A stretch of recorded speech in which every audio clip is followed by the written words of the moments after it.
কোথায় ছিলে তুমি এতদিন? কোথায় আর থাকবো, আমি অনেক ব্যস্ত মানুষ। আমি মির্জা বাড়ির ঘর জামাই, ওই বাড়ির সব কাজ আমি নিজেই করি। এই ছেলে বলে কি? তুমি কে তুমি জানো না? তুমি শেহজাদ চৌধুরী, কারমা গ্রুপের 25% শেয়ার হোল্ডার। তুমি কিনা মির্জা বাড়ির থালা বাসন মাজো।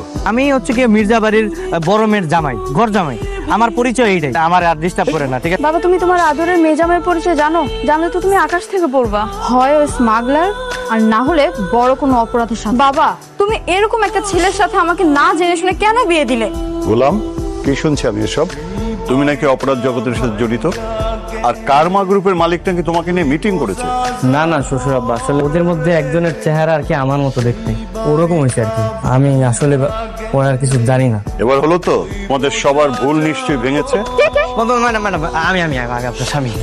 এই, তোমাকে কি আমি স্বামী হিসেবে মেনে নিয়েছি? তুমি এই বাসার কাজের ছেলে, তুমি আমার এত কাছে এসেছো কেন? তুমি তোমার জায়গায় গিয়ে ঘুমাও, যাও। Hello madam. কোথায় তুমি? এই তো ম্যাডাম আইসা পড়ছি। আমার ফ্রেন্ডরা এখানে 1 ঘন্টা ধরে অপেক্ষা করছে, আর তুমি এখন আসতে পারো নাই? ম্যাডাম আর 5 মিনিট লাগবে, আমি আইসা পড়ছি। সরি ম্যাডাম, আমার একটু দেরি হয়ে গেল। হ্যাঁ, তুমি সাইকেল নিয়ে আসছো আমার ফ্রেন্ডদের রিসিভ করতে? তোমার কি মাথায় সমস্যা? এই লাগেজ পত্র তুমি কিভাবে নিবে সাইকেলে? তুমি গাড়ি নিয়ে আসো না কেন? একটা ট্যাক্সি নিয়ে আসতেছে। আপনারা একটু দাঁড়ান। এই কাজের ছেলেকে বিয়ে করতে তুই ভালোই যন্ত্রণায় আছিস। সরি, সাইকেল চালা আসছি তো, ওই কারণে একটু দেরি হয়ে গেছে। তোমার মতো একটা ছাগলকে বিয়ে করে আমার লাইফটাই হেল হয়ে গেছে।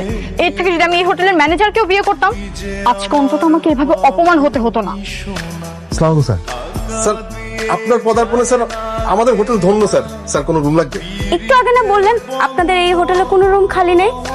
এখন ওনাকে দেখে বলতেছেন কোন রুম লাগবে, মানে কি? স্যারের জন্য তো সব রুম খালি। বাবা দেখো তোমার মেয়ে কি করেছে। এত বড় সাহস, তোর বিছানায় তুই একটা।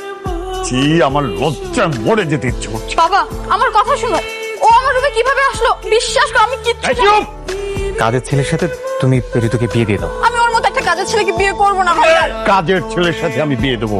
ঋষাদ, কাজে রাখো। তুমি হচ্ছে এই বাড়ির কাজের ছেলে, তোমাকে আমি স্বামী হিসেবে কিভাবে মেনে নিব? ম্যাডাম আসলে যা হওয়ার তো হয়ে গেছে, আমি যে কি করতে যে কি করে ফালাই। তোমাকে বিয়ে করে আমার জীবনটাই ধ্বংস হয়ে গেল।